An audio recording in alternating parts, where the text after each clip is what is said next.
Maintenant que nous venons d'effectuer l'avant-dernière étape de notre chemin, itération sur les formes array, on a se servi du ng4 d'Angular et de l'index qui est généré automatiquement avec le ng4 pour pouvoir itérer dessus.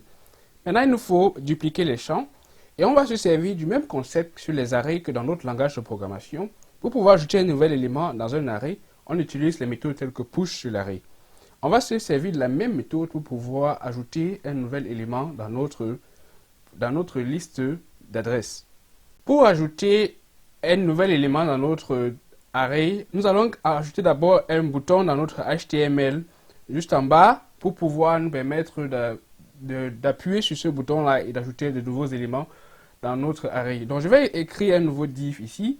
Le div là, je vais lui donner un form group avec une autre classe row simplement et margin bottom de 2 ou alors de 20 pixels comme l'indique Bootstrap. Et à l'intérieur, je vais créer un autre div qui aura un call-md-4. Dans ce div là, maintenant, je vais introduire mon bouton. Et mon bouton va prendre une classe de simplement btn. Et je vais donner un btn-outline qui est un bouton de Bootstrap. Je vais donner info à cela pour que cela corresponde à notre couleur que nous utilisons jusqu'à présent. Le type de bouton, ça serait simplement un bouton en lui-même pour qu'il n'ait pas à chercher à envoyer notre formulaire. Je vais utiliser ici là simplement ajouter une adresse qui sera le titre de notre bouton. Maintenant que j'ai un nouveau bouton ajouter une adresse, je vais me charger maintenant de créer une fonction qui va faire un push à notre liste d'adresses. Ce qu'il nous faut faire donc, c'est de créer juste en dessous ici une nouvelle fonction que je vais appeler par exemple addAddress. Maintenant que j'ai addAddress, je vais dire que cela sera le type void. Et ce qu'il a à faire, c'est d'appeler la référence get que nous avons créée ici précédemment. De dire maintenant que à cette référence-là, this.addressList.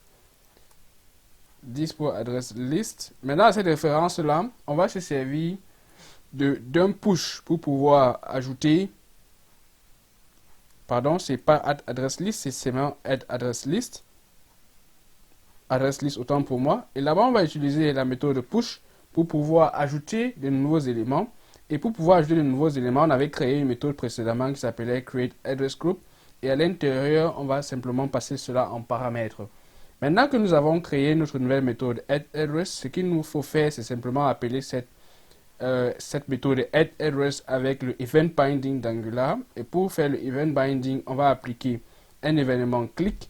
Et click, nous allons passer la méthode que nous venons de créer, addAddress.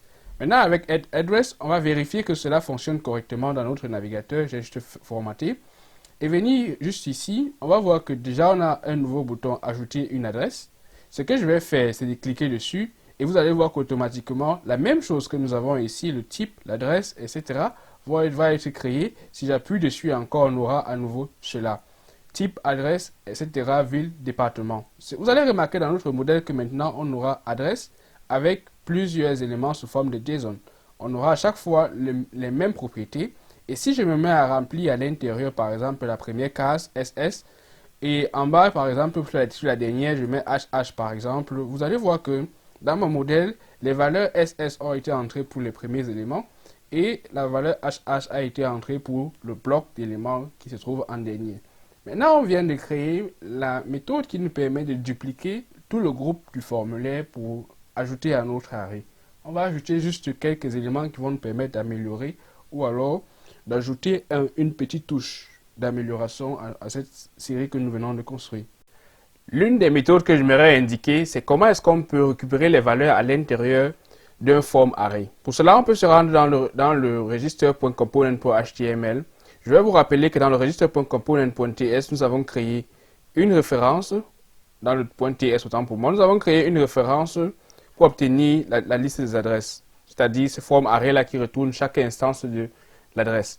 Donc, ce qu'on peut faire pour récupérer la valeur, par exemple, de state1 à l'intérieur du premier bloc d'adresse, c'est qu'on peut simplement écrire ici, par exemple, adresse, on va spécifier par exemple le bloc 1, et pour obtenir la valeur venant du bloc 1, par exemple la rue numéro 1, alors on va appeler cette référence la adresse list, ensuite on va appeler la méthode get À l'intérieur, il nous faut, en lieu de place de la méthode que nous avons utilisée précédemment, d'appeler directement street1, c'est d'abord de spécifier de quel élément de l'arrêt cela vient.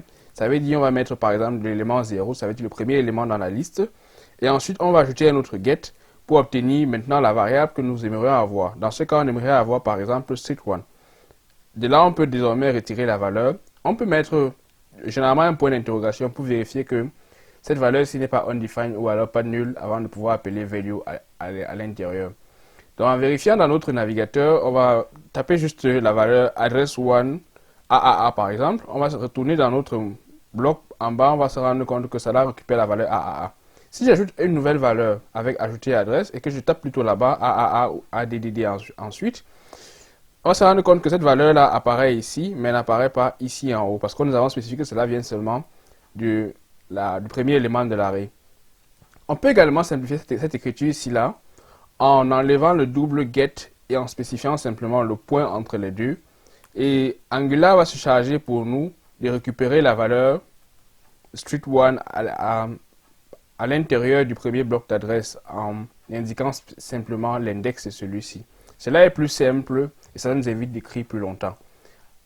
Une autre chose qu'on va faire, c'est qu'on va aller dans notre register.component.ts, se rendre compte que j'ai quelques éléments qui sont soulignés. Cela marque seulement quelques avertissements du linter. La syntaxe avec inférieur et supérieur n'est pas préférable. Ce qui est préféré, c'est généralement de mettre le type assertion as du TypeScript, comme je l'ai mentionné précédemment. Et ou alors, lorsque vous travaillez avec le type en TypeScript case string et qui retourne quelque chose, cela ne fait pas de différence si vous écrivez à l'intérieur d'un string ici ou alors de mettre simplement le nom de la propriété directement. Parce qu'en JavaScript, écrire le nom de la propriété sous forme de string ou alors directement revient à la même chose. C'est pour cela la raison pour laquelle avec string, vous pouvez écrire directement cette valeur-là ici à l'intérieur. Ainsi, vous pourrez fixer toutes vos erreurs de linter. Et nous avons désormais construit un bloc de formulaire à l'intérieur duquel on peut récupérer les valeurs, on peut dupliquer des valeurs et obtenir ceci. On peut l'utiliser désormais pour envoyer dans un backend ou alors dans un service web qui va nous permettre de sauvegarder ces différentes valeurs-là. Mais ceci n'est plus l'objet de ce cours. Dans ce cours, nous avons vu comment est-ce qu'on peut manipuler différents types de formulaires Angular, partant des formulaires templates aux formulaires réactifs. Si vous avez des questions par rapport à ce que nous avons vu ou alors des suggestions par rapport à ce que nous avons vu, n'hésitez pas à laisser un commentaire en dessous de la vidéo correspondante ou en dessous de cette vidéo aussi. Dans le début de cette série sur les formulaires, j'ai mentionné la playlist Apprendre Angular, Introduction à Angular et concepts avancés sur notre chaîne, dans laquelle nous avons commencé à construire une application de gestion d'hôtel. À présent, nous allons poursuivre cette série de tutoriels en ajoutant un nouveau menu Ajout d'hôtel à notre application qui va nous permettre de créer un nouveau hôtel qui va s'ajouter à la liste automatiquement. Et à partir de ce formulaire-là, on pourra également modifier les hôtels existants. Pour le moment, nous n'allons pas utiliser de base de données, mais nous allons nous servir d'une base de données locale pour pouvoir sauvegarder les nouveaux hôtels à notre liste. Dans l'application, nous allons mettre en pratique les techniques que nous avons apprises dans la playlist Apprendre les formulaires Angular. Par exemple, comment dupliquer des éléments dynamiques, mais aussi nous allons voir comment est-ce qu'on peut supprimer ces éléments de la liste, comment est-ce qu'on pourra réévaluer les champs existants pour pouvoir les modifier, ou alors simplement annuler les sauvegardes. Nous allons voir comment est-ce qu'on peut vérifier si en annulant une sauvegarde, l'utilisateur ne perd pas les données et ainsi l'avertir dans ce cas-là. Pour poursuivre l'évolution de cette application-là, je rentre dans la playlist Apprendre Angular. Et à partir de la vidéo 34, vous verrez donc la construction de ce formulaire-là et comment est-ce que cela va être utilisé pour modifier les hôtels. Tous les liens seront mis dans la description de cette vidéo et de la vidéo 34 de cette playlist-là, où trouver le code également et comment procéder pour pouvoir débuter avec le tutoriel ou continuer avec ce tutoriel-là.